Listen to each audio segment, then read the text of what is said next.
va reprendre le sujet passionnant. On va reprendre le sujet passionnant, enfin passionnant. Pour moi, j'espère que je ne serai pas le seul. Des tzitzit. En général, c'est une mitzvah que nous accomplissons.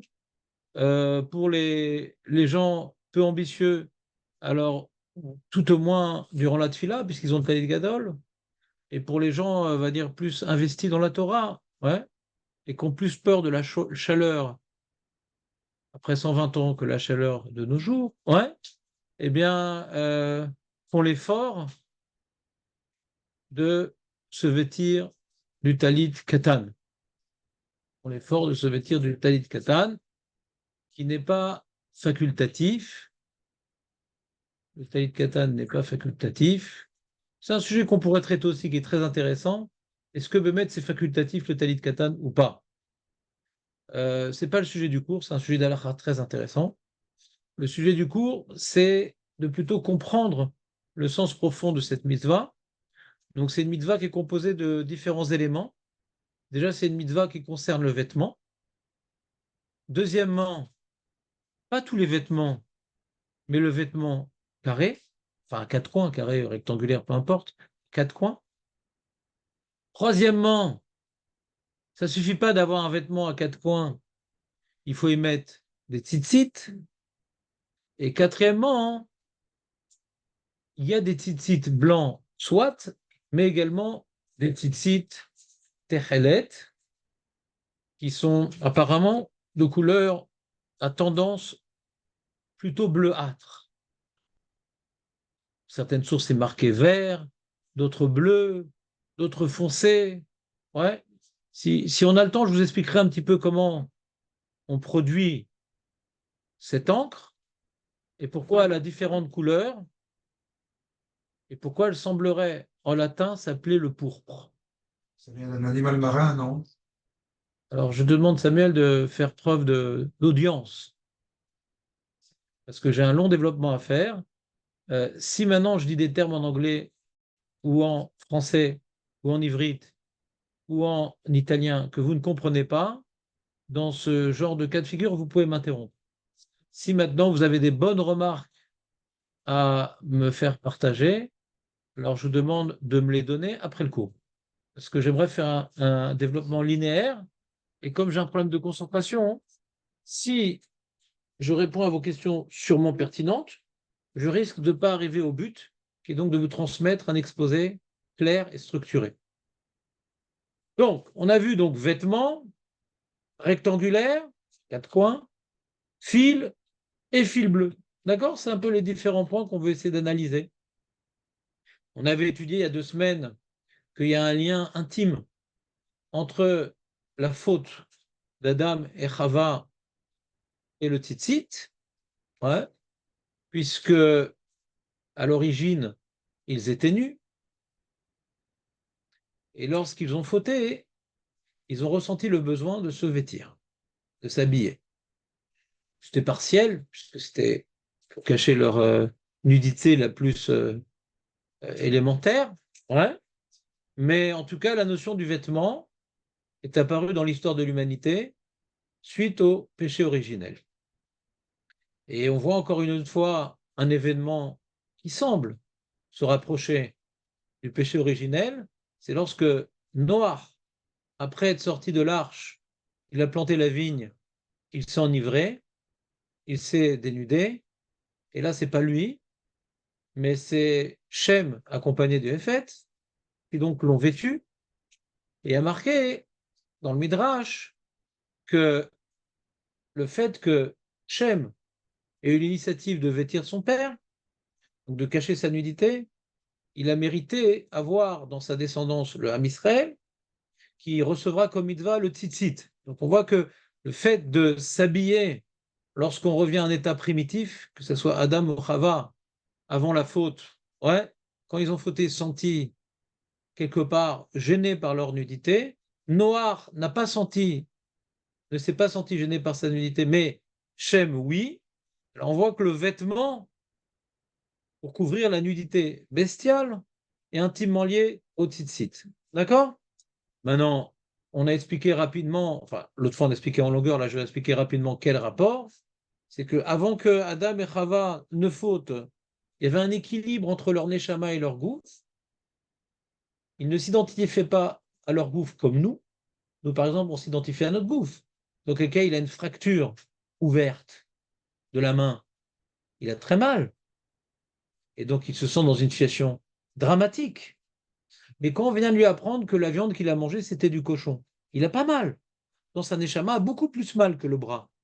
Donc, on voit qu'on s'identifie beaucoup plus à notre corps qu'à notre neshama.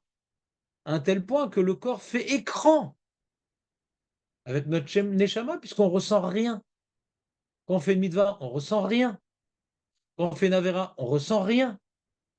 Donc le corps est un anesthésiant. C'est pour ça que quand la personne, elle décède, et qu'on sépare donc sa neshama de son corps, toutes les mitzvot, et malheureusement, les averot qu'il a fait dans sa vie, il les ressent à ce moment-là. L'anesthésie ne fait plus son effet. C'est clair ou pas? Et donc cet équilibre qui existait avant la faute faisait qu'ils vivaient leur corps comme étant un véhicule qui leur permettait d'accomplir physiquement leurs idéaux, donc accomplir la volonté divine. La neshama a tendance à vouloir s'annuler à la volonté divine, et le corps était à l'origine le véhicule. Et le Yetzer Hara était représenté par le serpent, qui est donc une réalité bestiale extérieure à moi. De la manière qu'aujourd'hui, mon Yetzer Hatov, je le sens comme étant quelque chose extérieur à moi, qui cherche à avoir une influence sur mes actes. Après, le Yetzer Hatov, c'est extérieur à moi. On ne fait pas ça. Non, c'est assourd. Travaille. Ne mange pas ça. Lève-toi. Ne réponds pas. Ne t'énerve pas. C'est une petite voix comme ça discrète qui est extérieure à moi. En fin de compte, c'est pas extérieur à moi, c'est moi. Eh bien, avant la faute, le Yetzer Hara était ressenti comme nous ressentons aujourd'hui le Yetzer Hatov, une voix extérieure à nous. Et le corps, c'était un cheval sur lequel on chevauchait. Et quand le cheval voulait brouter, on pouvait le retenir. Non, j'ai pas le temps maintenant, j'ai des trucs à faire. Mais là, Chava, elle a écouté le Yetzer Hara, c'est-à-dire l'élément qui était extérieur à elle, et en l'écoutant, elle s'est donc du coup, elle a brisé l'équilibre. Alors que le corps et la neshama étaient en équilibre, elle a fait pencher son identité vers le corps. Donc on s'est identifié au corps. C'est ce qu'on vit aujourd'hui. On s'identifie au corps. Regardez comme quoi, quand on va en enterrement, comme quoi c'est tragique, on enterre le corps. Mais c'est rien le corps. On enterre le cheval, le macarin. Les gens, ils visitent des tombes, etc., pour acheter avant de mourir, etc. C'est vous là, machin. Et je vous ai raconté l'histoire de quelqu'un de la famille de ma femme qui a dit non, je veux pas cette tombe là-bas, c'est étouffant, c'est en dessous, machin. Et tu vas pas être là-bas, c'est ton cheval qui va être là-bas, la Neshama. C'est toi la Neshama. Voilà, il n'y a pas des fenêtres, des trucs vus sur la mer. Laisse tomber, c'est pas toi là-bas. T'es pas là-bas, toi. C'est ton cheval. Tu comprends? Bon. Qu'il y a un lien avec le corps, qu'il y a un lien avec la tombe, oui, mais t'es pas là-bas. D'accord? T'es pas là-bas. Et donc, et plus on est attaché à notre corps, et plus la séparation qu'engendre la mort est douloureuse. Parce que c'est pas nous. Tu comprends ou pas? C'est ça qui a marqué qu'un tzaddik, quand il meurt, il est comparé à un cheveu qu'on enlève sur la surface du lait, et un rachat, hein, il est comparé à une pelote de laine qu'on essaie d'extirper des ronces.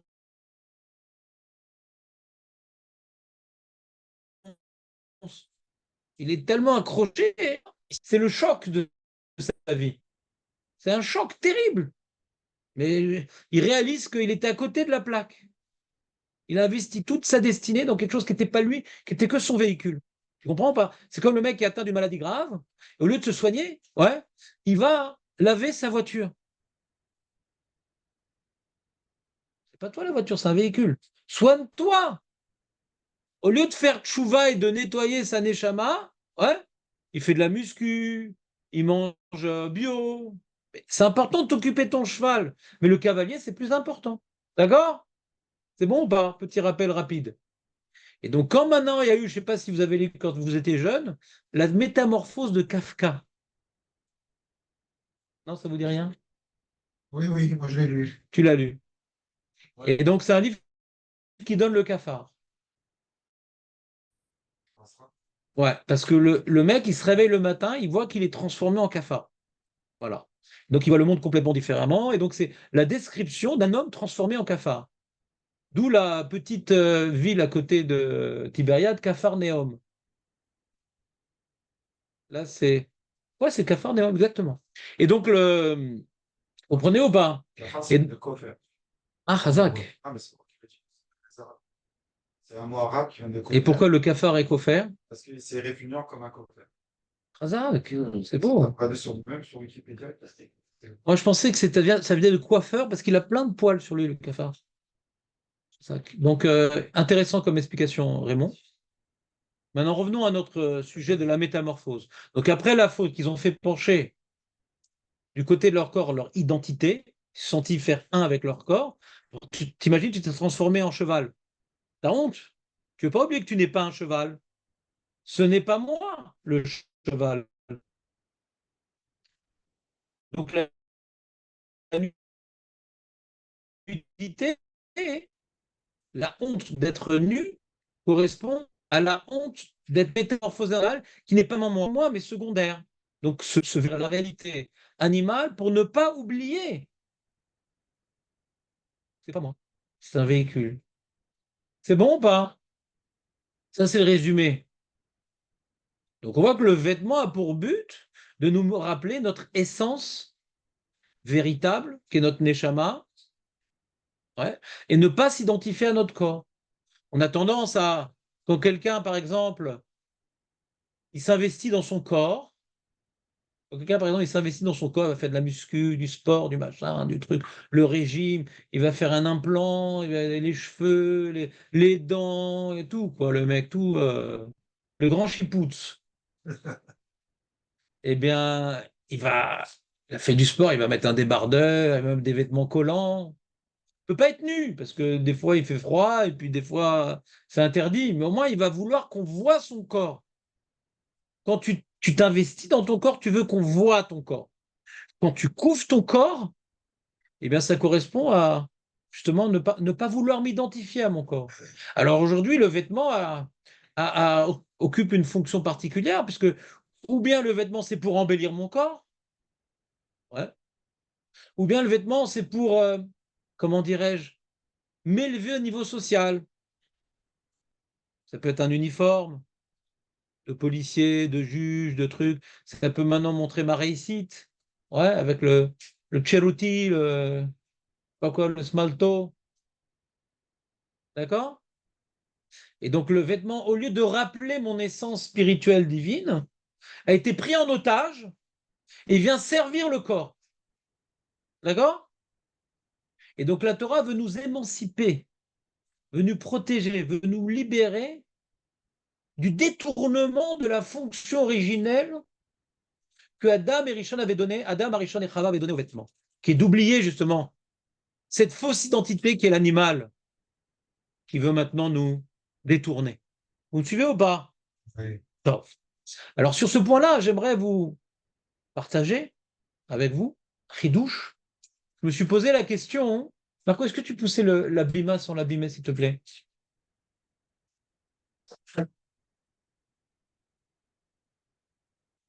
Je me suis posé la question, pourquoi la Torah impose de mettre des tzitzit, un vêtement à quatre coins?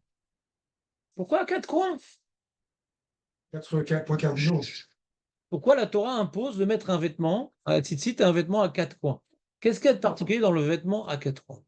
Si déjà on s'intéresse à ce vêtement-là, pour rappeler que de nos jours, il n'est plus d'usage, mais à l'époque où la Torah a été écrite et durant toute la période de l'Antiquité, eh bien, le vêtement à quatre coins, c'était le vêtement qui couvrait, c'est ce qu'on appelle le par-dessus, celui qui était visible.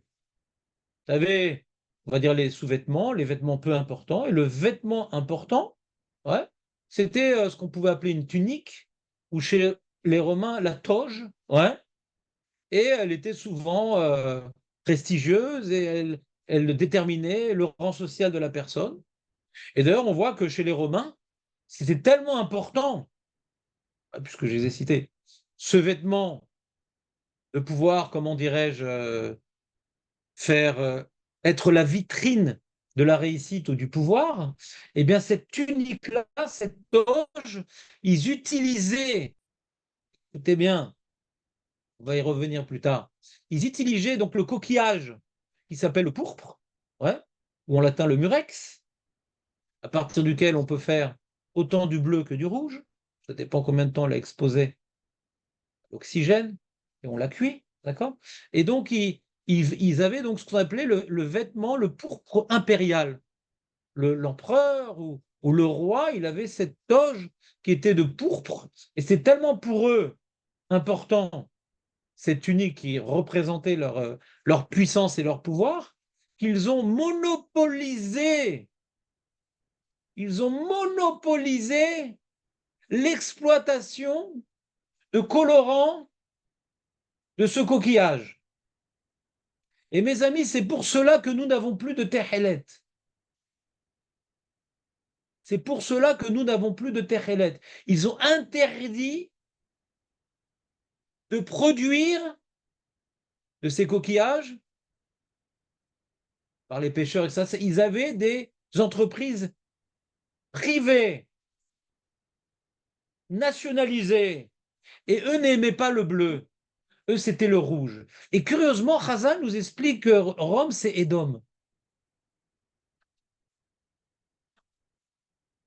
Édom. Ils ont un attrait particulier pour le rouge. Et ce que nous, on appelle le pourpre, donc rouge bordeaux, c'est donc une étoffe, ouais, rectangulaire que les généraux, comment dirais-je, portaient lors de la cérémonie de leur victoire, d'accord, que César s'est permis de porter en permanence. C'était une réforme qu'il imposait pour lui. Normalement, c'était juste pour la victoire, célébrer la victoire, d'accord. Et donc, ce pourpre, donc du coup, la couleur pourpre, c'est le rouge. Mais c'est une déformation historique, parce que de ce même coquillage, on peut obtenir également du bleu. Tout dépend comment on exploite cette glande colorante. Mais eux, les Romains, n'aimaient pas le bleu. Donc eux, non seulement ils ont pris le coquillage pour eux, et c'était puni de mort celui qui faisait cette exploitation, d'accord? Mais en plus, ils ont interdit aux Juifs de mettre ce bleu. Donc pourquoi on n'a plus de terre et pour ces deux raisons? Parce qu'ils ont monopolisé, ça coûtait très très cher, l'exploitation de ce colorant. Très très très cher. Ils ont monopolisé l'exploitation du murex et ils ont interdit aux Juifs d'en faire du bleu. D'accord? Vous me suivez ou pas? Donc, c'est pourquoi je vous parle de tout ça? Pour vous montrer que ce vêtement rectangulaire qui est au-dessus des autres est tellement important, et la couleur qu'il va avoir également, que ça en a fait une folie pour les Romains. Ouais, dans les statues romaines, ils sont entourés de cette toge, etc. Ouais. Il n'y a pas de couleur dans ces statues. On sait que c'était en rouge. Et comme tu dis, l'Église a repris ce vêtement-là pour les cardinaux, pour les trucs comme ça, etc. On appelle le pourpre. D'accord? Donc, puisque, comment dirais-je, dans l'Antiquité, le vêtement qui mettait en valeur et qui était vu, c'était ce vêtement à quatre coins. Lorsque la Torah impose de mettre des fils, donc les tzitzit, c'est sur le vêtement qui est vu. Parce que tzitzit, on a expliqué, vient de la racine. Les hatzitz, c'est quelque chose qui est vu. Les hatzitz. Ou bien, deuxième, comment dirais-je, racine étymologique du mot tzitzit, c'est quoi, vous vous rappelez ou pas? La tzet, chazak ou barou, c'est ce qui sort du vêtement, comme si le vêtement n'était pas terminé. Donc les tzitzit, on a l'impression que le vêtement n'est pas terminé. Et comme on a l'impression qu'il n'est pas terminé, quand tu as un truc maintenant qui dépasse, tu ne vois que ça attire le regard. Les tzitzit, c'est donc quelque chose qui sort pour être vu. C'est ça, tzitzit. Vous me suivez? Donc comme c'est fait pour être vu, forcément c'est mis sur le vêtement qui est ce qu'on appelle le par-dessus. Vous me suivez ou pas? C'est fait pour être vu. Et nous, on voit dans la Torah, Uritem auto, il y a une mitzvah de le voir. Et donc, pour pouvoir le voir et se rappeler des mitzvot, il faut qu'il soit mis en évidence. En évidence, Qu'est-ce qui est en évidence? Ben, c'est notre vêtement. Qu'est-ce qui est le plus proche de nous et qu'on voit tout le temps? C'est pas la Brit Mila comme quelqu'un avait posé comme question. La Brit Mila, on la voit pas. C'est pas un signe qu'on voit. Vous comprenez ou pas? Qu'est-ce qu'on voit? C'est nos vêtements. On voit nos vêtements. On veut être vu avec nos vêtements. Les vêtements, c'est l'apparence que nous voulons avoir. C'est ce que nous regardons le plus souvent. Donc c'est sur ça qu'a été placé donc le tzitzit. Vous me suivez ou pas? Ça, à l'origine, donc on aurait pu déjà se satisfaire de cette première explication. Pourquoi le tzitzit est mis uniquement sur le vêtement à quatre coins? Parce qu'à l'époque, c'était le vêtement qui était pour être vu. Sur ça, on doit mettre le tzitzit parce qu'au lieu de voir ton rang social, la hiérarchie que tu occupes ou la recherche esthétique qui t'omnibule, eh bien, exhibe le signe de ta subordination à Dieu, qui est le tzitzit. D'accord? Première explication du vêtement à quatre coins.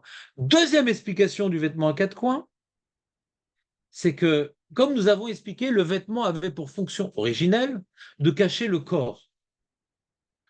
Si tu as trois coins, il n'est pas complètement caché le corps. Quatre coins, tu es complètement atouf. La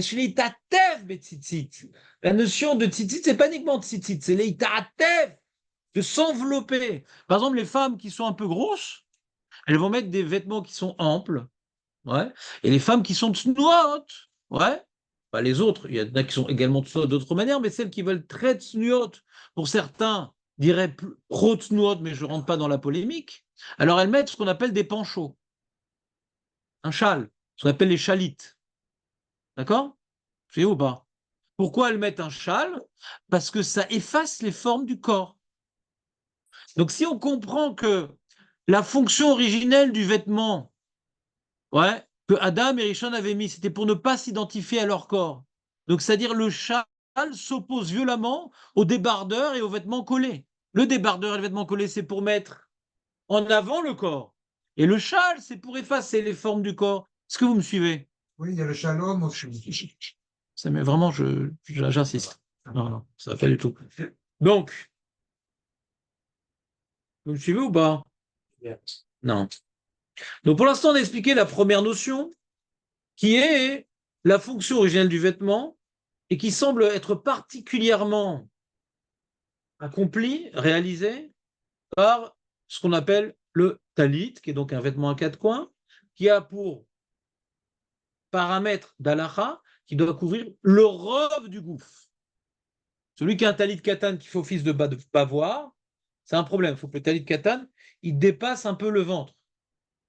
Si ton talit envoie ton nombril, ouais, c'est bien d'emprunter des objets aux enfants, ouais, mais il faut que ça soit également avec leur permission parce qu'il ne peut pas être mochel. Le katan enodat limchol.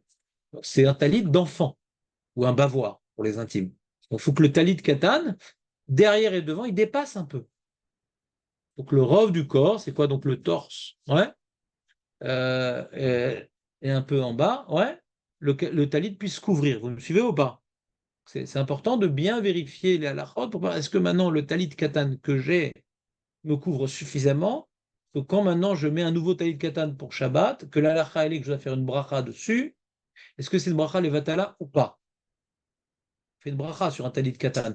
Quand tu mets avec le talit gadol, on s'acquitte par la bracha du talit gadol, mais quand tu changes de talit katan, quand tu as pris ta douche, ouais, et que tu mets un autre talit katan, là, d'après toutes tes opinions, quand tu remets le même, c'est de marloquette, etc., parce que c'est un sec, la douche. Mais quand tu mets un autre talit katan, les koladéot, tu dois faire une bracha. Et une marloquette basée. Mais le problème, c'est des fois, il n'a pas les dimensions qu'il doit avoir, et donc c'est bracha levatala. C'est ça que dans certains poskim, marqué, on n'a pas l'habitude de faire la bracha sur talit katan, de peur de faire bracha levatala. Et c'est pas l'opinion du Shulchan Aruch. Talit katan, on fait la bracha. Et le marloquette, est-ce qu'on dit les tatev et titit, ou al mitzvah titit? D'accord? Et nous, on fait les tatev et tzitzit, et les ashkenazim pratiquent la mitzvah tzitzit. D'accord? Là, c'est nalacha. En tout cas, si c'est un talit katan, qui est un t-shirt talit katan, il est préférable de ne pas faire la bracha dessus. C'est pas évident que ce soit la mitzvah. Parce qu'un vêtement qui est fait pour recevoir la transpiration n'est pas tour de tzitzit. C'est un fil qui est cassé au bout, on ne le voit plus. Ouais, encore Un pas. fil, c'est pas grave. C'est pas grave dans la vie de perdre le fil. Mais de perdre les fils, ouais, ça c'est un problème. Quand tu as deux fils cassés sur le même truc, c'est peut-être le même. C'est ça le problème. Si c'est le même, c'est pas soul. Tu as deux fils, c'est fini. Ok. Oh, Vadaï, ouais. Oh, je parle de ce qui dépasse de, des nœuds. Donc, Bekitsour, si vous voulez que je vous fasse des cours d'Al-Kha sur site, il n'y a pas de problème, mais ce n'est pas aujourd'hui le but du développement. Ouais? Donc, vous pouvez me poser des questions après le jour. Si par hasard je connais la réponse, je vous la donnerai. Donc, Bekitsour, revenons à notre développement. Donc, le talit,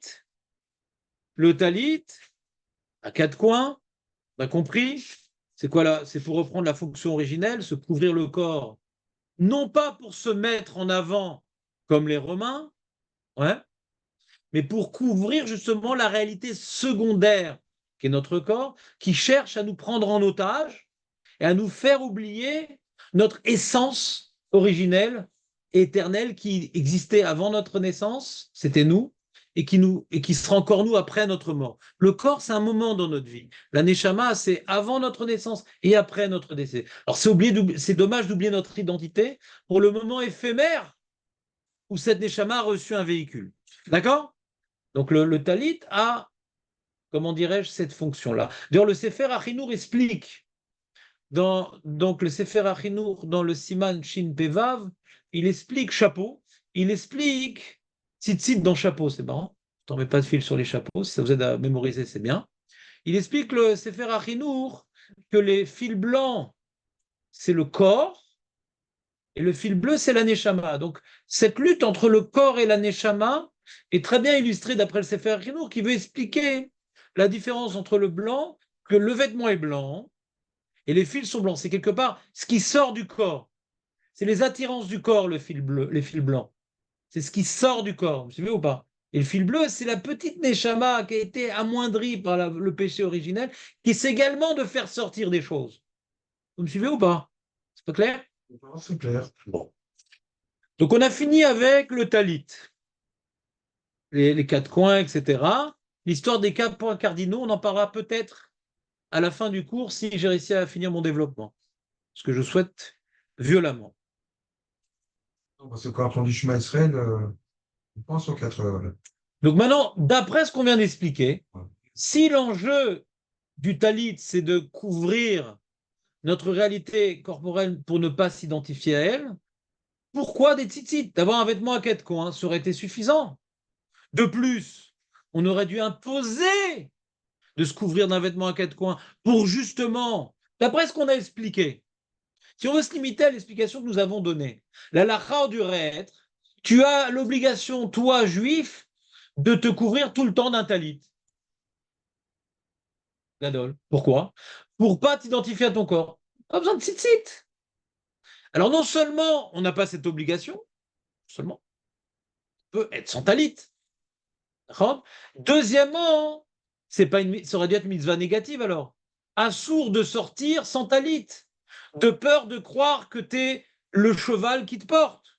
Ça aurait dû être un issour. Parce qu'ici, on parle d'un enjeu négatif. C'est pas du tout un issour, c'est une mitzvah. C'est une mitzvah optionnelle en plus.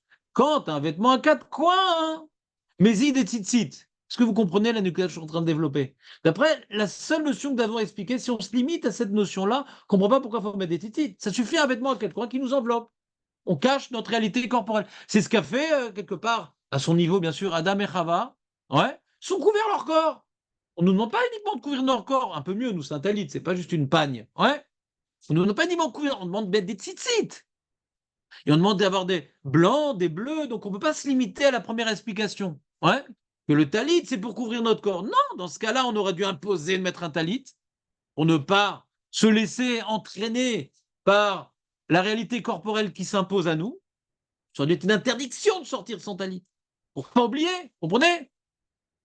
Donc il faut maintenant donner plus d'explications pour comprendre la notion des tzitzit. Donc on a expliqué tzitzit, c'est ce qui sort, c'est ce qui est remarquable. Là, il y a 2 semaines, on avait expliqué que c'est pour rendre quelque part imparfait le vêtement. Je suis revenu de cette explication. C'est-à-dire que c'est vrai que les fils qui sortent du vêtement donnent au vêtement l'impression qu'il n'est pas terminé, mais ce n'est pas le but. L'impression qu'il n'est pas terminé, fait que ça attire notre regard. Le but, c'est qu'il attire notre regard. Donc, tu vois, j'ai une cravate et un fil qui sort. On va pas voir les beaux motifs de la cravate, on va voir que le fil qui sort. Tu vois pas ce que je veux dire? Donc que ces fils-là, ils sortent et que ce soit comme quelque chose qui n'est pas terminé, c'est pour justement attirer notre regard. Mais qu'est-ce qu'on veut attirer?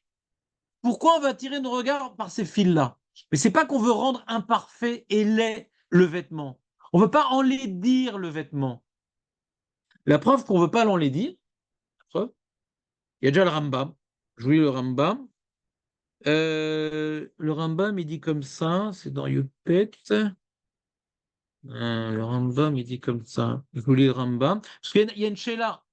Quand maintenant tu as un tzitzit qui n'est pas saoul, ouais, d'accord? Alors tu as deux problèmes. Déjà, tu ne peux pas te vêtir de ce tzitzit parce que tu annules le devoir de mettre des tzitzit un vêtement à quatre coins. Donc on doit l'enlever tout de suite. D'accord? Vous me suivez ou pas? Mais Shabbat, il y a un problème en plus. C'est que tu portes les fils. Parce que comme les fils, ceux qui restent, ne sont pas utiles puisqu'ils ne te permettent pas d'accomplir la mitzvah, c'est ce qu'on appelle massoy. D'accord? Donc si tu es en France où tu fais pas confiance aux hérouves, là où tu te trouves, tu dois faire attention à vérifier tes tzitzit, non seulement pour pas transgresser, pour pas annuler la mitzvah d'avoir un vêtement en quatre coins sans tzitzit, et également Shabbat pour ne pas transgresser le issour d'Oraïta, dans le cas où c'est d'Oraïta bien sûr, de Otsa'a. Alors le Rambam demande, mais il n'y a pas une mitzvah de tzitzit la nuit. Comment la nuit je peux mettre un talit? La nuit. Vous comprenez la question ou pas? Un Shabbat, bien sûr. Après, je suis pas tour de tzitzit la nuit. Donc, je pourrais mettre un vêtement à quatre coins la nuit, sans tzitzit, d'après le Rambam. Le Roche, il est Mechayev la nuit, etc. Le Roche, il dit c'est vêtements de jour, il est Rav même la nuit. Vêtements de nuit, il est même pas tour le jour. Mais d'après le Rambam, qui est la page tout de la Gemara, ouais, un vêtement qui est normalement porté le jour, ouais, comment dirais-je, il est pas tour la nuit. C'est que le jour qui est Chayav. Ouais, au Ritem auto, c'est le jour. C'est où. Et donc, si t'es pas tour, donc ces tzitzit, ils servent à rien la nuit.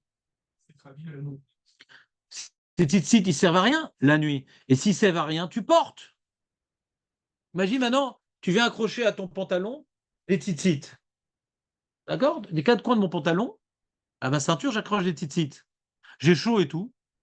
Ma femme, elle me saoule. Ouais, mais les tzitzit, etc. Ouais, pas ma femme, mais peut-être certains de vos femmes, ouais. Et donc, pour qu'elle me laisse tranquille, j'accroche à ma ceinture aux quatre coins des tzitzit. Quand je sors Shabbat avec ça, on est d'accord que j'ai fait un Issour d'Oraïta. Si c'est Reshut Arabim d'Oraïta. D'accord? Pourquoi? Parce que c'est tzitzit, ouais. J'ai pas un devoir de mettre des tzitzit sur un pantalon.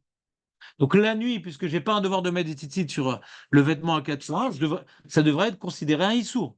Je porte les tzitzit, puisqu'ils sont pas nécessaires. Vous comprenez la question ou pas? Le Rambam répond, et je vous lis ces termes. Il dit comme ça le Rambam, il dit Aval talit ametsuyetzet keilcheta mutar latzet ba ben bayom ben balayla. Même la nuit, tu peux sortir avec. Chen atzitzit agmura masoy. Et la rei minoy abeged ou mitar sisav kemo aimra avec Comme maintenant, tu as un vêtement, David Croquette, rappelle, il avait des franges. Il trouvait ça beau. Rappelle ou pas? Non, ça ne veut rien, David Croquette. Vous donnez peut-être d'autres exemples. Je connais pas les patrons de Netflix, qu'est-ce qu'ils ont mis comme nouvel concept. Moi, je me suis arrêté à David Croquette. Et donc, il avait des franges. D'accord? Alors, il dit, les franges, quand tu as des franges sur ton vêtement, c'est pas haut de ça. Parce que ça fait partie de la classe. D'accord? Ah, les mecs des années 60, te rappelles ou pas? Ils étaient avec des franges et tout. Non, David Les Croquette, frangins. il était de renard. Très bien. C'est un chassid caché. Donc, le tzitzit, il dit le Rambam, c'est noy à beged. Noy. C'est un embellissement du vêtement. Surtout, rappelons-le, que le fil bleu était à l'époque tellement prisé par les rois, ouais, que c'était un vêtement. J'ai un certain nombre de preuves que je ne vous ai pas rapportées. On voit que les rois se vêtissaient du trelet. Et la preuve la plus pertinente, c'est dans la Megillat Esther. On voit que quand Mordechai a été mis sur la monture, ouais, pour défiler dans Shushan avec Aman qui le tirait, Tehelet Vergaman, il y a marqué. Il était vêtu de Tehelet. On voit que donc c'était un vêtement honorifique, le Tehelet. Ce que les Romains ont fait avec le même coquillage pour le rouge, c'était auparavant avec le bleu. Vous me suivez ou pas? Le bleu royal. Peut-être. Moi, je connaissais le couscous royal, je ne sais pas. Ouais. Donc en tout cas, je ne connais pas le bleu royal. Le roi. Le roi, ouais, c'est le roi. Je ne connais pas. Le roi. Non, non, c'est pas le JP que j'existe pas, je ne connais pas. Ouais. Le Ce que, bleu, c'est un ce qu'on appelle l'indigo, c'est la même couleur que le Tehelet. D'où je sais, c'est que la Gemara, elle dit que les gens, ils avaient l'habitude de, enfin les gens, les malfrats avaient l'habitude d'escroquer les gens en vendant un tissu qu'ils disaient coloré par le Tehelet qui coûtait très cher, alors qu'ils ont mis à la place de l'indigo. L'indigo, donc, c'est un végétal, c'est une plante, l'indigo. Ouais. Et en venant donc faire la préparation qui est nécessaire, excusez-moi, allô? Ken. Ah, shalom, shalom. On, a- on reprend. Donc, de quoi j'étais en train de parler? L'indigo. Donc, si vous voulez savoir à peu près le Techelet, à quoi ça ressemble, d'après la Gemara, hein, Kala Ilan, c'est l'indigo, et l'indigo pouvait escroquer les gens pour le Techelet. Donc, c'est la même couleur. Sinon, tu ne peux pas les escroquer. D'accord? Vous me suivez ou pas? Donc, si maintenant la couleur bleue, c'était une couleur prestigieuse, ouais, donc on peut imaginer que le tzitzit n'enlaidit pas le vêtement, vient au contraire lui donner une touche, ouais, esthétique tout à fait recherchée. De quoi tu parles? par rapport à comment ils ont exploité les couleurs. C'est pas. Non, le développement du Techelet, ce n'est pas les Juifs qui l'ont développé, d'accord? C'était antérieur aux Juifs, puisqu'on voit que Yosef, ouais, il a reçu, le Midrash nous dit, du Techelet, donc c'est Techelet, c'est du Tsemer, c'est du Tsemer, comment dirais-je, imbibé de ce colorant. Donc on voit déjà, les Égyptiens utilisaient déjà ce type de colorant et c'était prisé par les rois. C'est-à-dire que c'est une technique développée, on va dire, par les Phéniciens. Et on a retrouvé dans les sites archéologiques des Phéniciens des pièces. On voit un chien, ouais, avec à côté de ce coquillage. Parce que eux, ils veulent dire, les Phéniciens, ils ont disparu, mais ils avaient comme, comment dirais-je, comme Massorette, comment ils ont découvert que ce coquillage est à l'origine de ce colorant-là, c'est qu'un chien, il avait mangé ce coquillage et il avait le museau donc coloré. Donc c'était un des symboles de la richesse des Phéniciens, c'était ce chien avec le coquillage. Et on voit encore sur les pièces dans les musées. D'accord? Parce que ce coquillage, la Gemara nous dit, ce coquillage, il est particulièrement développé de Haïfa jusqu'à Tyr, ouais, qui est au sud du Liban. Cette zone de la mer Méditerranée, c'est là où il y a le chilazone. Oui, c'est possible. Il n'est pas forcément bleu, le coquillage. Là, c'est pas forcément bleu. Regarde sur Internet, ça s'appelle le murex. Alors, il y a trois types de murex, mais c'est un coquillage et on ne prend pas la couleur de sa coquille, mais d'une glande qui est dans le mollusque. C'est pas le coquillage qui est bleu. D'accord? Il est plutôt blanc, le coquillage. Et parfois, il est couvert de vert à cause des algues vertes qui sont collées. D'accord? Mais en tout cas, le coquillage lui-même, il y a des coquillages de cette famille-là qui sont lui-même rouges. D'accord? Mais on voit de la Gemara que comment on obtient ce colorant d'une glande, que la Gemara appelle le sang. Le sang de ce. Parce que Bémet, c'est rouge. Et si on l'utilise, ça devient bleu. Donc c'est pour ça que ça ressemble à du sang. Et quand on vient enlever cette glande, il meurt. Donc c'est sa vitalité quelque part. C'est la vitalité de l'animal. C'est pour ça que les Chachamim, ils appellent ça du sang. Ça fait, parce qu'aujourd'hui, Voilà. Et donc j'ai étudié un peu la question, hein, et j'ai vu les preuves de ceux qui disent que c'est Wilka, et comme ça ils expliquent le sang. D'accord? C'est un sujet à part. Comment identifier le chilazon? C'est un sujet intéressant, que j'ai étudié, mais je reste sur les notions générales. Si vous voulez qu'on approfondisse chaque petit détail, il n'y a pas de problème, mais pour l'instant, je reste sur la définition générale. Donc, on a vu dans le Rambam que ça vient embellir le vêtement. Donc, c'est difficile de dire que le tzitzit, il est là pour enlaidir le vêtement.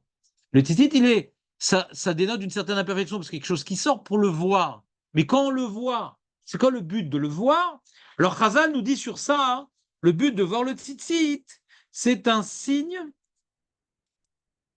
C'est comme les Juifs au Moyen Âge, ils avaient un signe sur leurs vêtements pour montrer qu'ils sont serviteurs du roi, ou comme le Hallénou pendant la Shoah, un signe avec la Magen David, ouais, ça ove.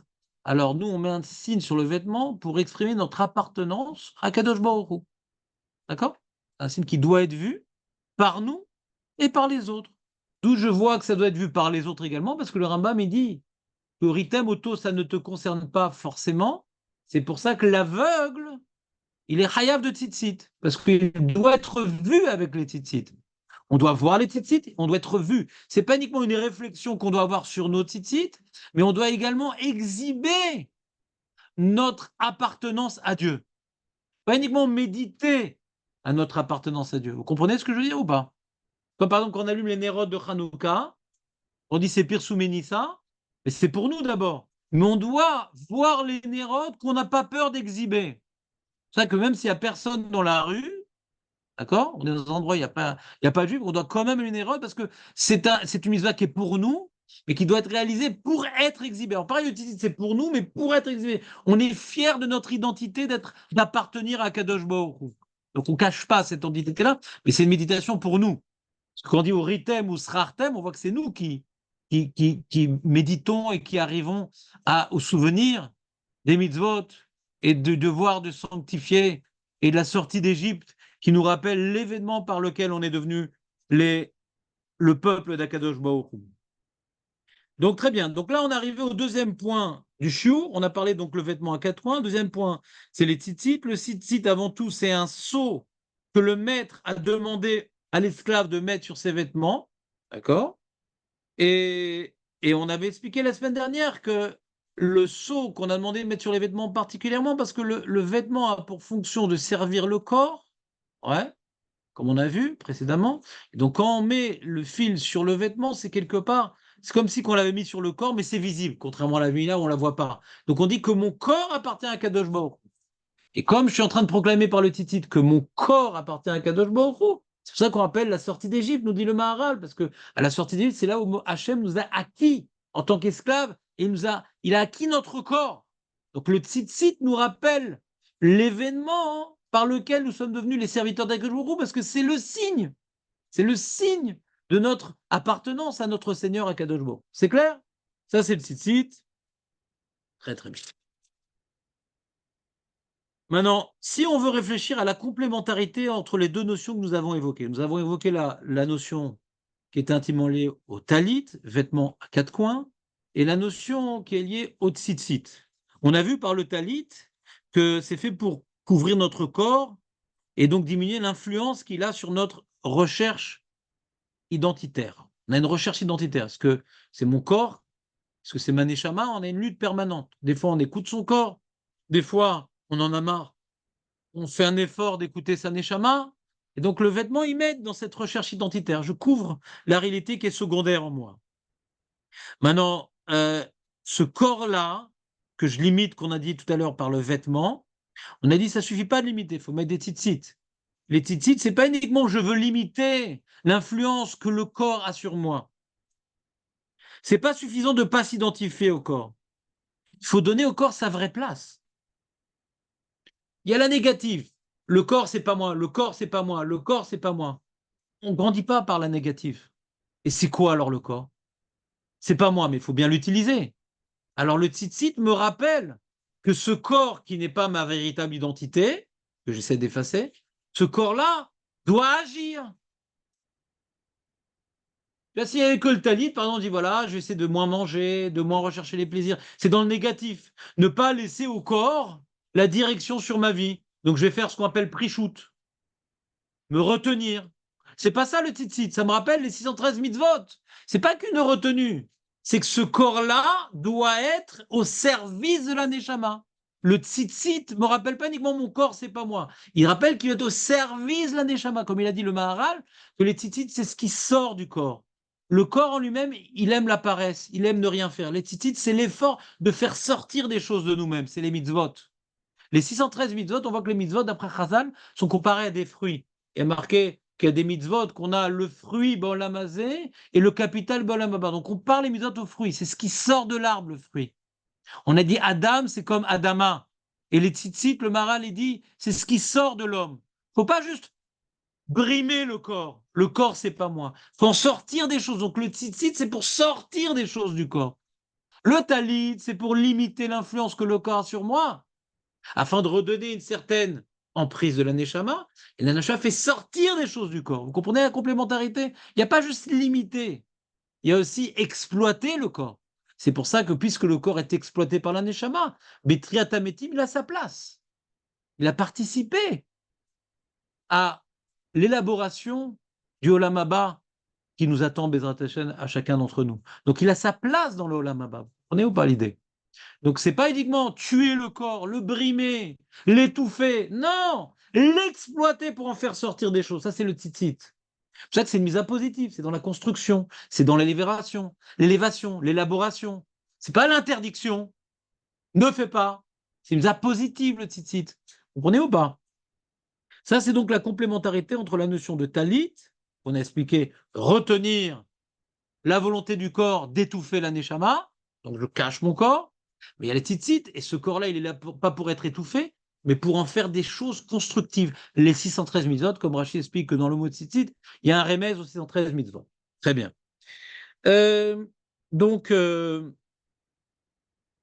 on va commencer à travailler le tehelet. On a fini talit, tzitzit, maintenant tehelet. Donc, vous avez des feuilles pour avoir un peu les sources.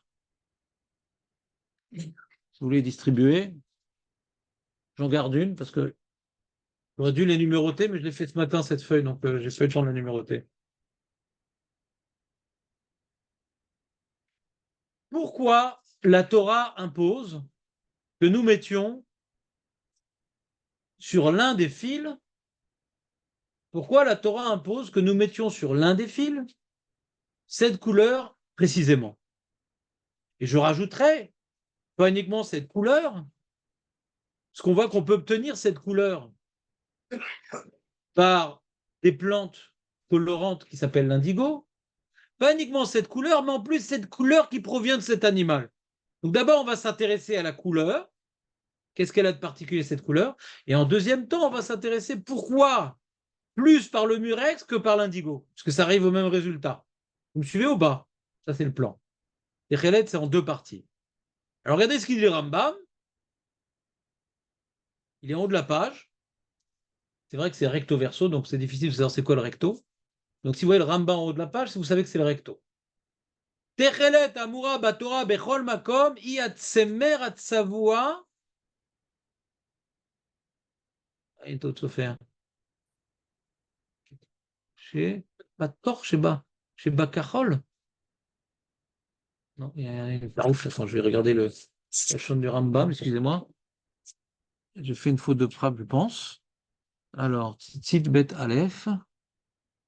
Qu'est-ce que ça veut dire? Qui est Pator chez Bekachol. Alors, c'est quoi ce truc-là? Alors, Tzitzit, donc on a un Rambam, Tzitzit Bet Aleph. Oui, marqué qui est Pator chez Bekachol, je sais pas ce que ça veut dire. Je ne sais pas ce que ça veut dire. D'accord? Vezeid Mutarakia. Anirit le'ain hashemesh. Beta'aro shel rakia. Il dit donc, le Rambam, al pipchat, on peut imaginer, nous, quand on observe le monde autour de nous, ouais, comment dirais-je, la chose qui nous vient à l'esprit quand on parle du bleu, ouais, c'est le ciel. D'accord? Parce que même la mer, en vérité, elle reflète. La mer n'a pas de couleur. La mer ne fait que refléter la couleur du ciel. La mer n'a pas de couleur. La mer ne vient que refléter la couleur du ciel. Donc le bleu, c'est ce que nous observons quand on regarde le ciel. Ouais, donc il y a différents bleus. Euh, mais en tout cas, et vous remarquez d'ailleurs, c'est marrant parce que le ciel peut également être pourpre. On voit que le coquillage donne la couleur rouge et la couleur bleue, mais le ciel aussi. Ça dépend hein, de, comment dirais-je, de l'inclinaison du soleil par rapport aux couches d'atmosphère, la couleur du rouge ou du bleu. Et curieusement, le coquillage donne ces deux couleurs. Ouais. Eh bien, donc c'est le ciel. Alors quoi, c'est important de se vêtir d'un fil qui a la couleur du ciel? Alors le Rav Hirsch, que je vous ai rapporté juste après, qui a écrit un livre en allemand qui s'appelle Chorev, qui était destiné aux Juifs de son époque, où il vient rapporter les 613 mitzvot en essayant de donner la raison des 613 mitzvot. C'est un peu le Sefer Achinour du Rav Hirsch, un livre très intéressant qui existe désormais en ivrite, ouais, qui a été traduit en ivrite, et il explique dans la mitzvah, donc la tête, le chapitre qui consacre exclusivement au tzitzit, il veut expliquer justement cette couleur bleue, à quoi elle fait référence. Im ta'ama shel mitzvah tzitzit ou ka'amur laskir lehen abasar amafrina rak banigle ou banire shemever lekar yesh avaya ou metziut gam le bilti nire ou le bilti nochach הרי שפתיל התכלת שצפתה התורה לתת הצדק כנף עשוי להגביר שמתם הזה. C'est-à-dire, il dit la couleur bleue qu'on voit dans le ciel, le bleu c'est, rien, on ne voit pas plus loin que le bleu. En vérité, on devrait voir des étoiles, on devrait voir comment dirais-je, des étoiles filantes, mais durant la journée, le bleu, c'est la limite extrême que l'œil peut voir. Le bleu, c'est la limite, c'est l'atmosphère en vérité. C'est la lumière qui passe dans l'atmosphère, le bleu. Ouais. Et c'est là, le bleu pour nous est le comment dirais-je, l'extrême de ce que l'œil peut voir. Et c'est pour ça qu'il veut faire un rapprochement étymologique entre Techelet et Tichla. Tichla, c'est le sof. Tachlit, c'est la finalité, par exemple. Vous voyez, Tachlit, en hébreu, c'est la finalité. Ça vient de fin. Donc la lumière bleue représente quelque chose, ouais, on ne peut pas voir plus loin tellement c'est infini. C'est un avant-goût de l'infini, le bleu. Vous comprenez ce qu'il veut dire? Donc avec l'explication du Rambam et l'explication du Rav Hirsch, on a expliqué que quand on regarde le ciel, ça nous fait prendre conscience de quoi? Vous savez, nous on parle dans le judaïsme de Hirat Shamaim. Pourquoi on ne parle pas de Hirat Hashem? Pourquoi on ne parle pas de crainte divine? On parle de crainte du ciel. Hirat Shamaim. Parce qu'en vérité, pour avoir un avant-goût de la réalité divine qui dépasse notre entendement, tellement son immensité est inquantifiable, eh bien le ciel est la représentation de l'immensité divine quelque part, parce qu'Hachem a créé le ciel. Et nous, en plus, avec la technologie moderne, on sait que, sans parler de la théorie que l'univers est en expansion, mais c'est-à-dire notre cosmos, ouais, donc le système solaire dans lequel nous vivons, il n'est rien par rapport à l'univers. Et déjà, rien qu'imaginer d'arriver la Terre au Soleil, c'est déjà une histoire. On n'arrive même pas à imaginer les dimensions. Mais le système solaire est rien par rapport à l'univers. Et ça, Hachem a créé tout. Donc, quand maintenant on regarde le ciel, on ressent notre petitesse. La manière, regarde, par exemple, quand maintenant tu es au milieu de la mer, tu te sens. Il y a maintenant un rarefan qui te prend en photo, qui te filme en haut. Même pas une mouche, tu rien du tout. Hein. L'homme au milieu de l'océan, il est rien. Mais l'océan face au ciel, il est rien. Et Hachem, le monde face à Hachem n'est rien. Donc on réalise notre petitesse par le bleu. Vous comprenez ou pas l'idée? Ça, c'est première idée. Et cette première idée, ouais, est importante. Parce que si on dit que le corps est à l'origine de notre besoin de nous mettre en valeur, de nous accrocher à ce monde et de se sentir au centre du monde, ce qu'on appelle l'égocentrisme, eh bien, la Neshama, elle cherche au contraire à se fondre à Kadosh Baruch Hu, à s'effacer à sa volonté, à prendre une part dans ce monde, dans l'immensité du monde, pour pouvoir se raccrocher à Kadosh Baruch Hu, et non pas occuper le centre de ce monde.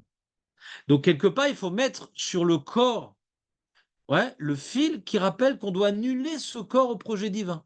On n'est rien devant Kadosh Baruch Hu. Le corps qui nous fait oublier Kadosh Baruch Hu et qui veut tout ramener à lui, le fil nous rappelle, non, on n'est rien, on doit s'effacer au projet divin. C'est se rappeler de notre petitesse. C'est clair ou pas? La Hirat Shamaim, c'est le tzitzit.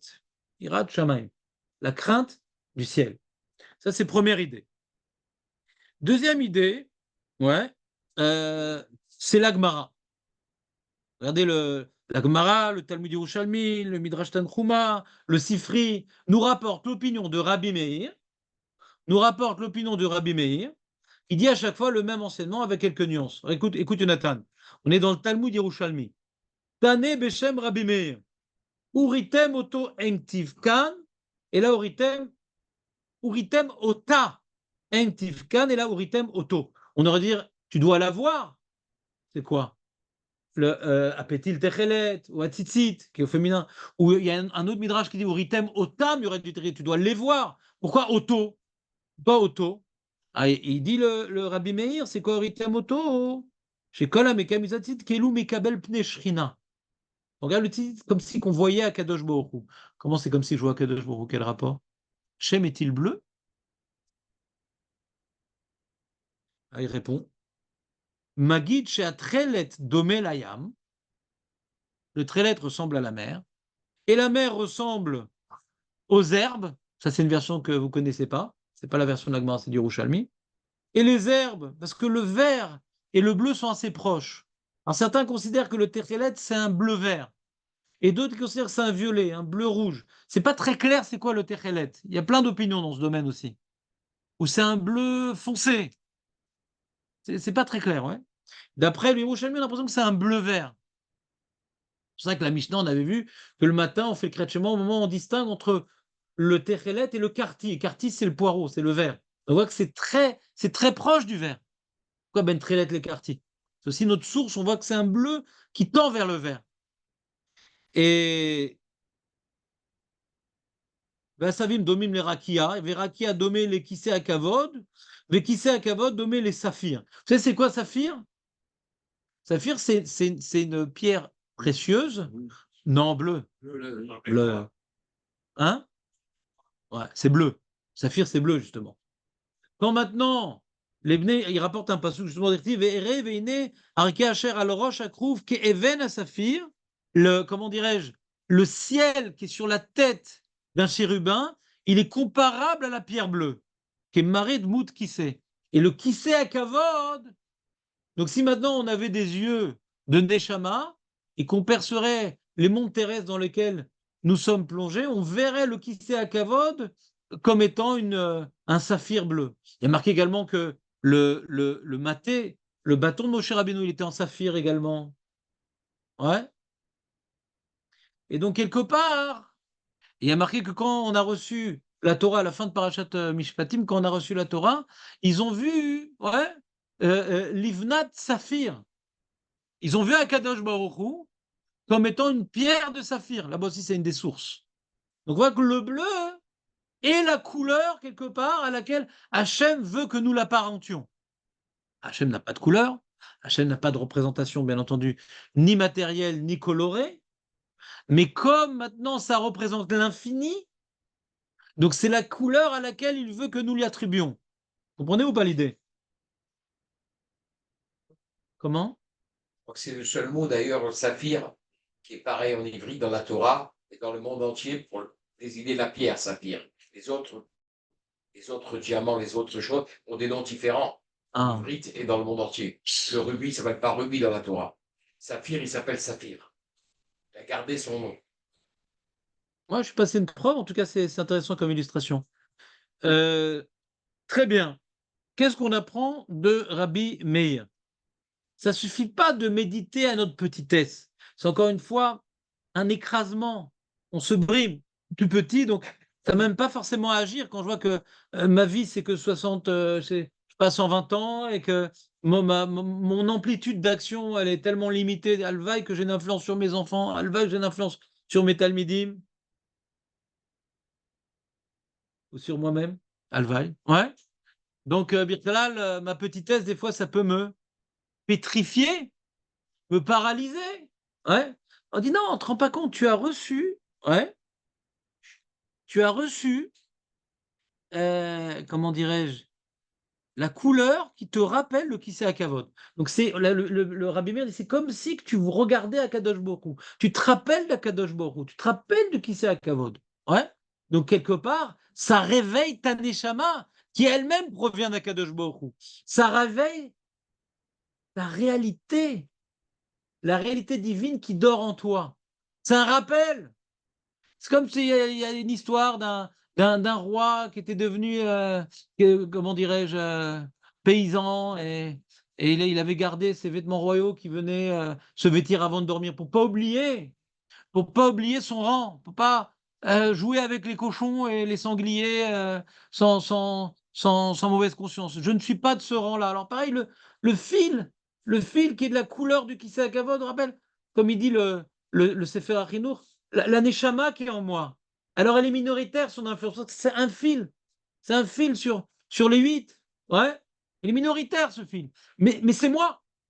C'est celui qui est le plus visible en vérité. Le fait que le fil du Terrelet soit noyé, soit entouré des autres fils blancs, le rend encore plus visible. Si c'est un fil du Terrelet sans les fils blancs, on ne le verrait pas.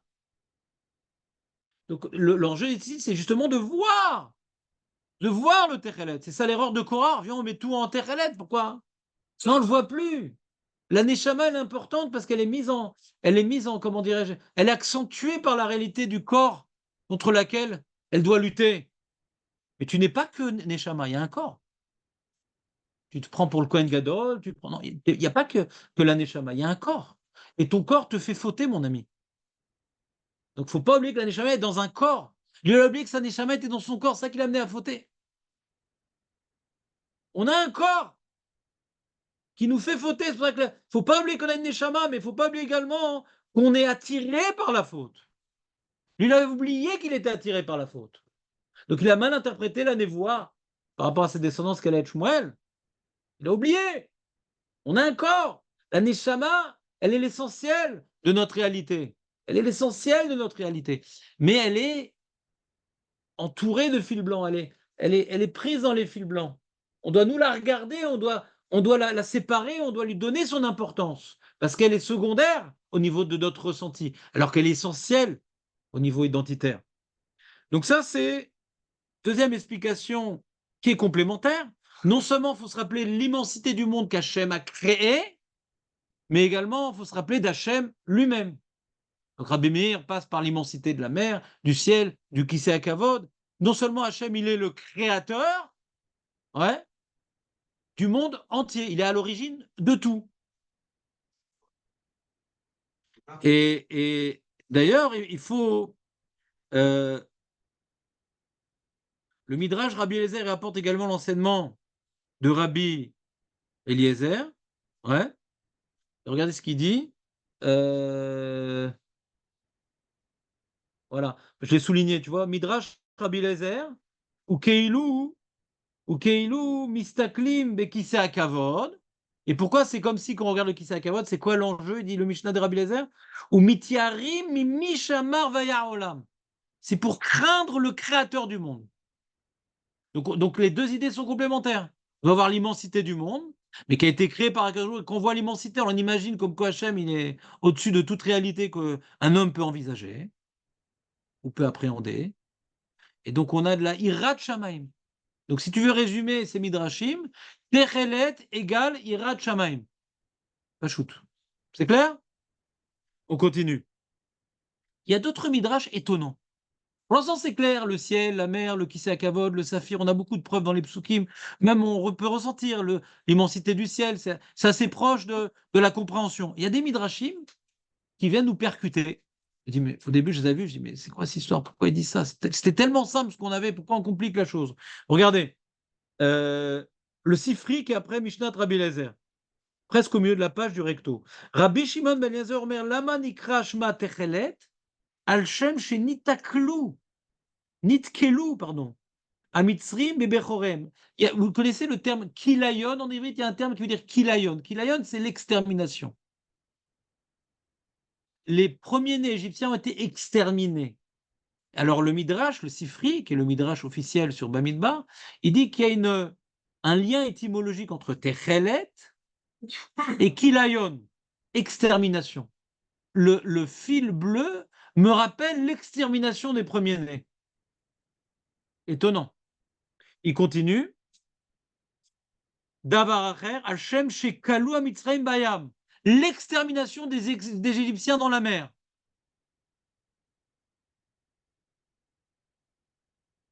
Davar acher, lama nikra shma tzitzit.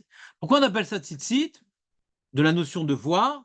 Parce que Hachem, il a regardé, Hachem, il a regardé les Bnei Israël pour les distinguer des Égyptiens dans la plaie des premiers. Donc on voit que le fil blanc, c'est le tzitzit, qui rappelle qu'Hachem a regardé pour nous distinguer, et le fil bleu, c'est la punition des Égyptiens, soit lors de la plaie des premiers-nés, soit dans la noyade de Kiryat Yamsouf.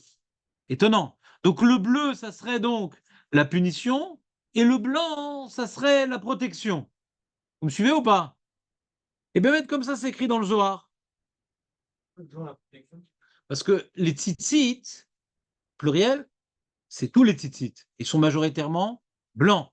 Et pourquoi ils s'appellent tzitzit? Parce qu'Hachem, il a vu les Bnei Israël pour les épargner la plaie des premiers-nés. Et le Zohar explique que le blanc, c'est le chesed, et le techelet, c'est le din.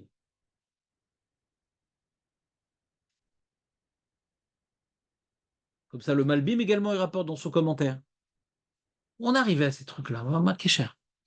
Alors c'est vrai qu'il y a une tendance à vouloir relier ces fils-là à la sortie d'Égypte, puisque dans la parashat Tzitzit, c'est pour se rappeler la sortie d'Égypte. Donc là, il y a un lien direct. Quand on voit le Tzitzit, on se rappelle la sortie d'Égypte. De quoi? Ou bien l'élément le plus important de la sortie. Il y a deux éléments importants de la sortie d'Égypte. Il y a Makat Bechorot et Kriyat Yamsouf. Pourquoi c'est les deux moments importants? Nous, c'est ce qu'on dit dans Emet V'Yatsiv, Emet V'Emunah, nachon? On parle de Makat Bechorot et de Kriyat Yamsouf, nachon? C'est deux événements importants. Dans notre Kabbalat Ol Malchut Shamaim, les deux éléments importants, c'est Makat Bechorot, puisque c'est Ani Velo et des Malach. Donc c'est l'unique Hachem Echad qui est venu maintenant déployer sa toute-puissance et montrer son Ashgacha Pratit. Pas uniquement il a épargné les Juifs des Égyptiens comme pour les autres plaies, mais là en plus, il a distingué dans les Égyptiens celui qui était premier-né et celui qui n'était pas premier-né. Donc on voit une Ashgacha Pratit, d'accord? Donc on voit c'est une notion de punition divine dans la toute-puissance d'Hachem qui sait tout, parce que comment tu sais qu'il est premier-né? Donc on voit que même avant que les Bnei Israël aient souffert et qu'ils soient venus Moshe et Aaron, déjà Hachem savait quand le monsieur et la madame égyptien ont une enfant, c'est qui le premier-né?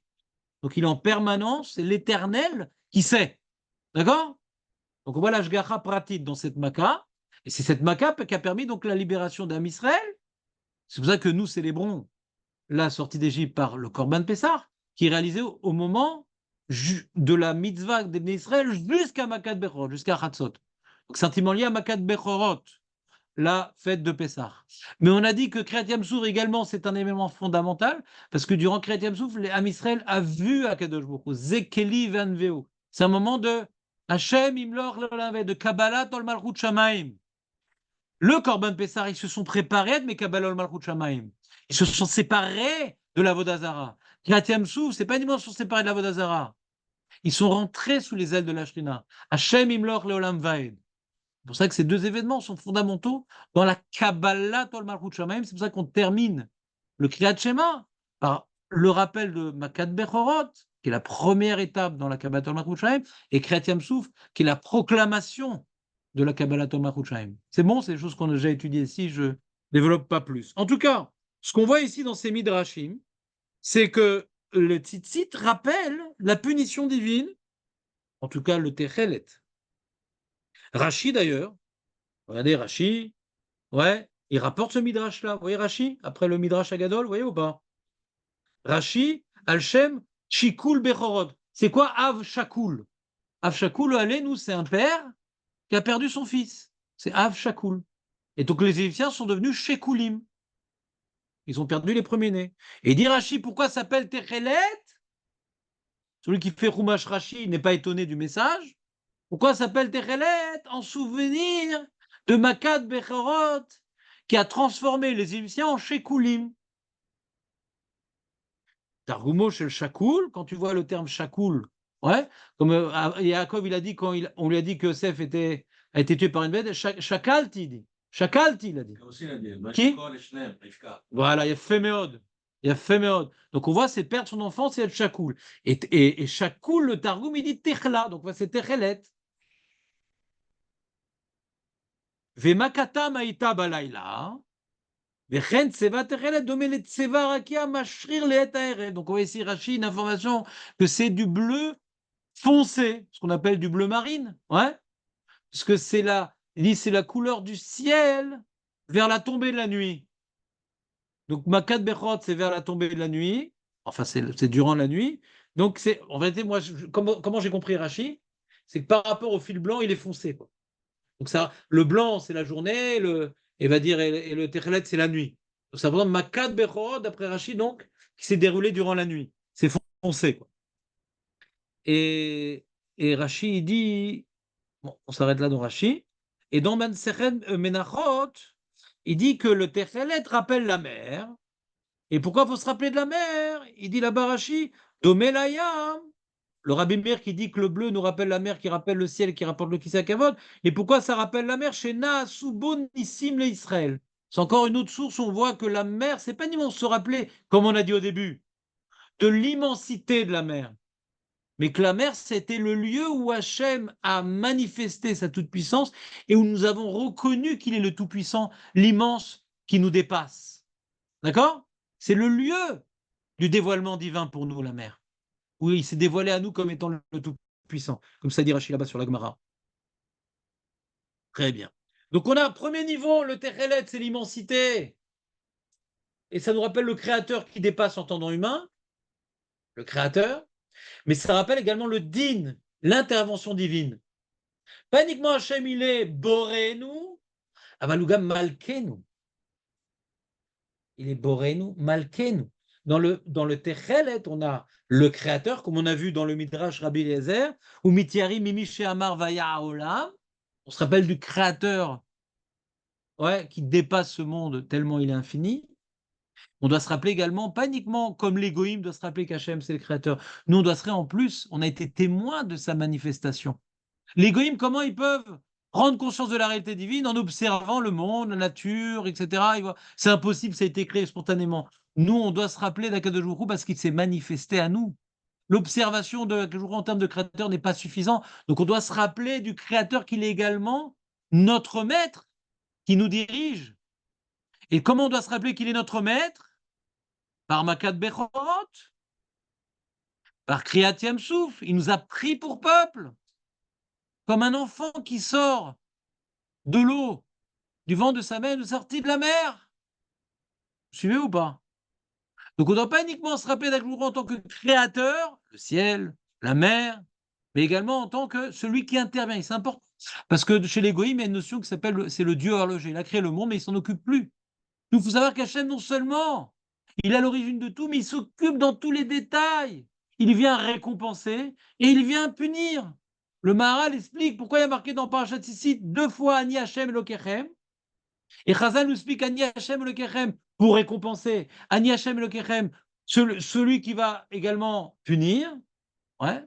Parce que le Tzitzit nous rappelle justement que Hachem, il récompense et il punit. Il a récompensé les Bnei Israël qui ont fait le Corban de Pessah et il a puni les Égyptiens qui nous ont fait souffrir. Il y a dans la notion du tzitzit la récompense et la punition. Pas uniquement qu'Hachem, il est à l'origine de ce monde, mais il continue à s'en occuper dans les moindres détails. Et c'est pour ça que la Gemara dans Baba Metia d'Af Samer Gimel, Samer Gimel, elle est au verso maintenant. Vous voyez, c'est pratiquement c'est le dernier paragraphe de la feuille. Amaraba, l'amali des katav rachmana yetziad mitzrayim beribit, yetziad mitzrayim gabetitzit, yetziad mishkelot. Et pourquoi la Torah elle a répété la notion de la sortie d'Égypte dans toutes ces mitzvot-là? Tzitzit, de faire des faux poids, de tromper les gens par le poids, ou bien de prêter intérêt, ribit. Et dit parce que celui qui veut escroquer les gens dans les poids, ou qui veut escroquer les gens en mettant de l'indigo à la place du murex, ou d'escroquer les gens en prêtant intérêt pour le ruiner, ouais, et bien qu'il se rappelle celui qui a su, Akadosh Baruch Hu, Ani sonné, sonné. C'est alarmant. Tu entends ou pas? Comme ça dit la Gemara, regardez. Il dit Ani ou chez Franti bemitzraim ben tipa shel bechor le tipa shena shel bechor. Moi, j'ai su faire la distinction entre le sperme du Bechor et celui qui n'est pas du Bechor. Des choses que l'homme n'a pas accès, Bichlal. qui est Bechor, qui n'est pas Bechor, un homme ne peut pas savoir. Azani ou Shati les para, c'est moi qui va, dans l'avenir, punir Mimi chez Tolé Marotav, Benochi, ou Malveotav, ou Mitzitomen Miskalot, Miché Tolé, Kalailan, celui qui met de l'indigo dans son vêtement à la place du Techelet. C'est-à-dire qu'on voit ici dans le Techelet, pas uniquement que Hachem, dans le passé, il a puni les Égyptiens et il nous a protégés. Mais en permanence, Hachem, il est le juge. Et le Zohar, il explique que le Kisei HaKavod, ça représente sa malchoute, c'est son tribunal. Quand on doit se rappeler d'Hachem, mais plus précisément du Kisei HaKavod, c'est de se rappeler d'Hachem qui juge. Donc on voit ici une nouvelle notion dans Hirat Shamaim. Il y a Hirat Shamaim en tant que créateur, et on se sent tout petit par rapport à lui, mais Hirat Shamaim parce que le ciel nous juge. Hachem qui est dans le ciel, qui est au Kisei HaKavod, il nous juge. Donc le tzitzit, c'est pas un kiff sympathique, c'est beau et tout. C'est pas chou de nous rappeler comme quoi on est jugé sur chacun de nos actes. C'est pour ça qu'il y a marqué que ça nous protège de la faute. Pourquoi le tzitzit particulièrement nous protège de la faute? Parce qu'il nous rappelle la punition. Il faut savoir, les amis, que pour être protégé de la faute, l'amour et la simcha, ça ne nous protège pas si bien de la faute. Quand quelqu'un il attend une réponse d'un médecin, est-ce que Bémet, il a la maladie ou il n'a pas la maladie? Là, il va faire des chizukim qu'il n'aura jamais fait dans toutes les plus grandes simchot de sa vie. La punition nous protège de la faute plus qu'aucune chose, malheureusement. Des fois, Hachem nous envoie des bonbons et des récompenses. Ça ne nous fait pas tellement avancer. Ça nous ramollit parfois même. Par contre, quand quelqu'un il se sent devant quelque chose de grave, là, Bémet, il se retient de fauter. Et donc, le tzitzit nous rappelle pas uniquement l'immensité divine parce qu'on est tout petit, mais il rappelle qu'Hachem, il nous regarde et Hachem, il nous juge. Et il voit des choses que personne ne peut voir. Hirat Shamaim, Hirat HaOnesh. Donc ça, c'est le deuxième niveau dans le Techelet. Et le troisième niveau dans le Techelet, c'est que il n'est pas uniquement le juge, il n'est pas uniquement le protecteur par rapport au blanc, par rapport au bleu, il n'est pas uniquement le créateur, il est tout. Hachem est Had. Et ça, c'est la Kabbalah. La Kabbalah nous explique que le Techelet nous rappelle l'unicité divine. Le Ramban, c'est le premier à nous dévoiler ce Zohar-là sur son commentaire à la Torah. Le Ramban, regardez, il est dans la feuille. Le Ramban, il est dans la feuille, dans le verso, après Midrash Teilim. Abala zikaron ou bechut techelet. Qu'est-ce qui me fait me rappeler des mitzvot? C'est le chut techelet. Sheromez les mida akolelet akol. C'est de la Kabbalah, je vais vous expliquer un petit peu ce que ça veut dire. Les mida akolelet akol. Le mida, c'est sphira. Vous savez qu'il y a 10 sphirotes. La sphira la plus inférieure, c'est midat malchut. C'est la relation qu'Hachem avec le monde, c'est midat malchut. On a accès à Hachem par midat malchut. Parce que c'est ses interventions dans le monde. Et comme c'est ses interventions dans le monde, toutes les autres sphirotes, la Tiferet, le Hod, le Chesed, toutes les autres sphirotes qui se manifestent dans le monde passent par le prisme de Malchut. Donc Malchut, elle inclut toutes les autres sphirotes. Est-ce que vous avez compris ce que je viens de dire? Vous avez compris ce que je viens de dire? Malchut, c'est comment Hachem il intervient dans le monde. Et donc toutes ces différentes facettes, il est Echad, mais il a différentes facettes, traverse sa midat malchut pour se manifester dans le monde. C'est quelque part le prisme, ouais, de ces différentes sphirotes malchut. Donc il dit pourquoi c'est techelet, c'est kolel à kol. Techelet non pas par rapport à Shakoul, non par rapport à Sof, comme il dit Ravirch, mais techelet par c'est kolel à kol. Parce que le techelet nous rappelle la midat malchut, le kisei hakavod, sur lequel le Meler, il est Yoshev, et par lequel Hachem intervient dans le monde sous toutes ses facettes. Donc ça, le Yichud Hachem, le Yichud Hachem, il nous est accessible par la Malchut. C'est pour ça qu'on a expliqué, nous rappeler dans le Kriyat Shema, on dit Shema Israël, Hachem et Kohen, Hachem et Had. Ce Yichud Hachem qui dépasse notre entendement. Donc nous, maintenant, on doit dire après ça une Malchut, le Yichud Hachem qui nous est accessible. C'est Baruch Shem Kevod Malchuto le Lambed. La Malchut, c'est le Yichud Hachem qui nous est accessible. Si vous vous rappelez de ce jour-là, on avait fait aussi le vendredi 3 ou 4 ou 5 shurim sur Baruch Shem Kavod Malchut Olam pour comprendre que c'est le côté accessible de l'unité divine. Chez Maïsraël Hachem le Knesset, c'est inaccessible. Il inclut tout. Chaque particule de mon corps, de la pièce, il est partout. Donc on est effacé complètement Hachem. Ouais. Et l'écran qu'Hachem il a fait avec le monde pour qu'on ressente qu'on existe, c'est de sa malchoute. Donc je ne peux pas vous reprendre ce sujet-là. En tout cas, dans la Kabbalah, on voit cette notion également. Il dit Shei Kol veitachlit Kol. Lachen Amer Usrachtem et Kol chez Mitzvat Hashem.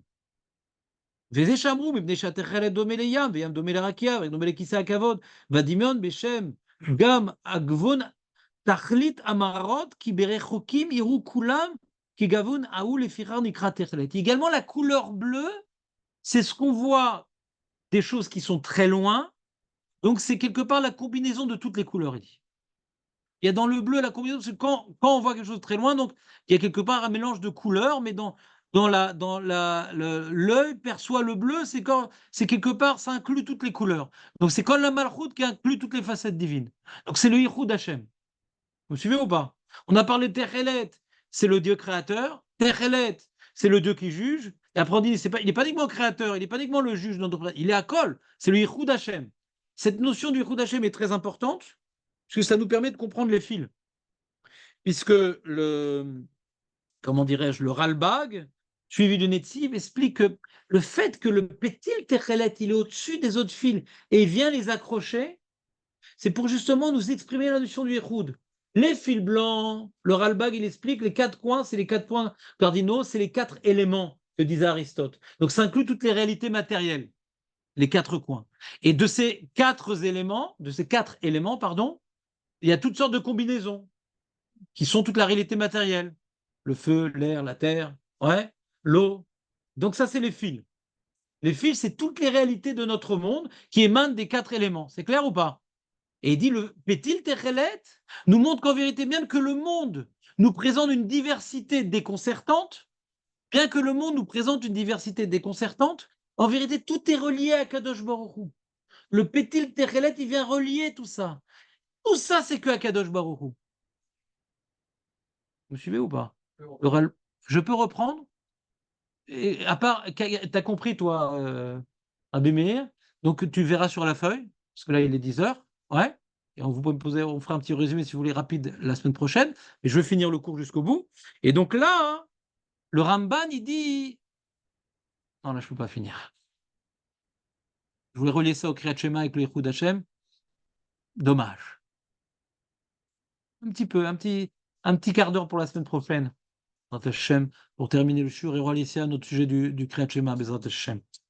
Donc déjà, ce serait un interro sur tout ce qu'on a vu. Oui.